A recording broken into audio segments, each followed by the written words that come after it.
fa fësal jamono yële muy Sénégal Vision 2050 yaakaar nga ne mun na faj soxla yi taxaw jamono ji muy une conjoncture quand même assez difficile bu ñuy ragal d'ailleurs mu gën a métti si toutefois les subventions sur l'énergie sont levées comme ni ko FMI sàkko. Moi, pour dire vrai, vraiment, les histoires de 2050, 2035, je suis jamais été pour quoi. Okay. Mais maintenant, je comprends que quand on est dans un pouvoir, on doit donner des orientations, ne serait-ce que pour les investisseurs, pour les gens avec qui on travaille. Okay. Mais moi, à mon niveau principal, à ma vision, moi, à ma hauteur, je suis à l'horizon 3, 4, 5 ans. Quoi. Okay. Je suis pas à l'horizon 2050. Mais par contre, ce que je retiens, c'est les 8 pôles qu'ils veulent faire. Un peu, ça représente un peu ce qu'on voulait faire dans les assises, les 6 pôles régionaux, etc. Donc, c'est des choses intéressantes. De la région unique ou plusieurs régions ensemble. Ce n'est pas que des régions, c'est des zones. Ensemble dans un truc. C'est une très bonne approche. Et que nous avons étudié. Lolo aussi, il y a un plan Sénégal émergent. Hein? C'était dans le plan Sénégal émergent aussi. Non, mais il y a des nuances quand même. Okay. Il y a des nuances parce que nous avons une fait, c'est beaucoup plus dans une approche.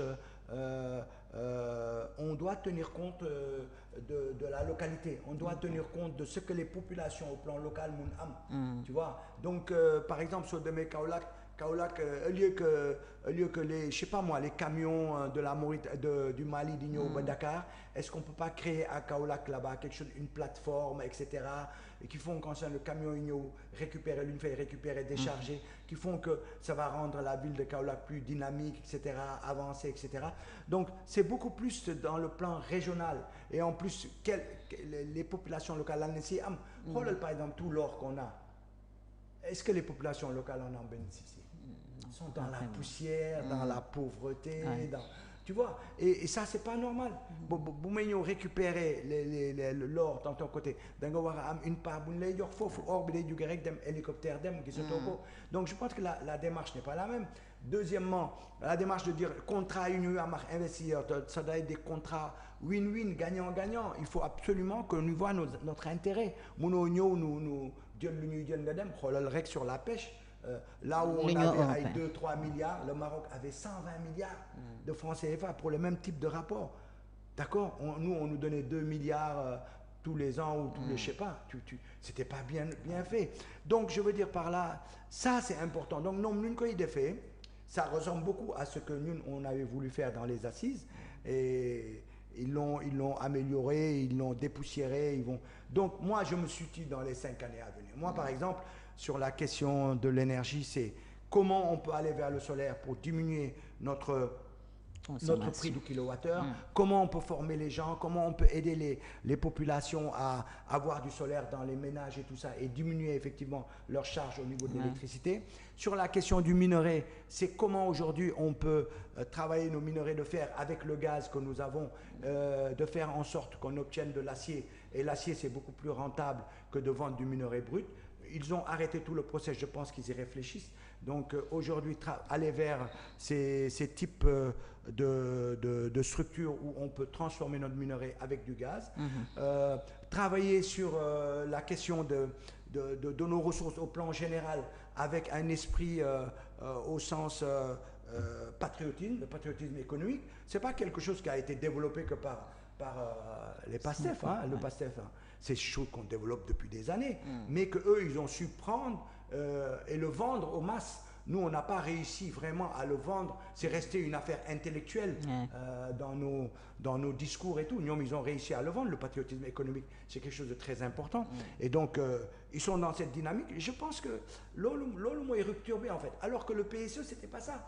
Le PSE, on nous l'a pondu, on nous l'a jeté, et on a dit, bon, allez raconter partout, allez apporter le message, le plan Sénégal émergent milifie, mais un peu, les objectifs, la plupart n'ont pas été atteints. Alors donc am nañu yaakaar ci am ngeen yaakaar population bi aussi mën nañu am yaakaar ci Sénégal 2050. 80% de ce qui se fait, parce qu'au plan économique, ce qui se propose sur nos ressources, sur les choses, etc., je suis d'accord. L'engagement pris sur la bonne gouvernance, on est en phase. Après, il y a des petits couacs à gauche, à droite, mais ça, c'est ce que je dis toujours, c'est des petites différences dans une grande ressemblance. On peut donc retenir que la vision de Diomaye dépasse de loin celle de Macky. elle est à loin. comparer les deux plans. Là quoi? À comparer les deux plans, les deux projets. Elle est loin, bokkuñu vision. Je pense que la vie... Non, on est dans une économie ouverte. Macky a raisonné dans une économie fermée. C'est pour ça qu'il a fait beaucoup d'emprunts. Okay. Il a fait beaucoup d'emprunts en pensant que dans l'économie fermée, alors qu'on est dans... Pourquoi emprunt yooyu ça n'a rien donné?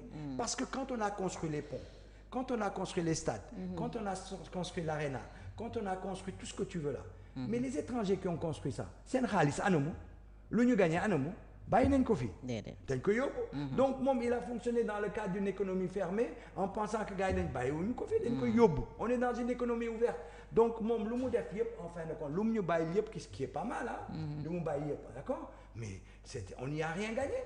Donc nécessairement tout ce qui va être proposé aujourd'hui par ce pouvoir, par Diomaye, par comme ils le disent les gens du PASTEF, le projet, c'est dans une autre dynamique et il faut absolument, pour moi, c'est pas du tout la même chose.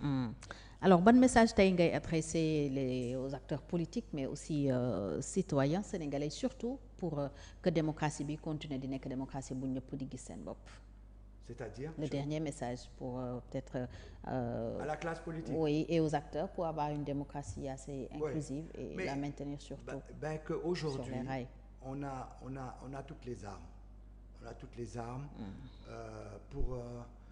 pour vraiment changer notre pays. Okay. Parce qu'on ne peut pas depuis 64 ans, on est derrière à dire il faut qu'on change ça, il faut qu'on change ça, di ko théoriser, di ko bind, di ko analyser. On n'a jamais eu les moyens. Aujourd'hui, on les a. On les a à l'intérieur d'un hémicycle, on les a à l'intérieur de l'exécutif, on les a avec un parti, le PASTEF, qui veut la rupture.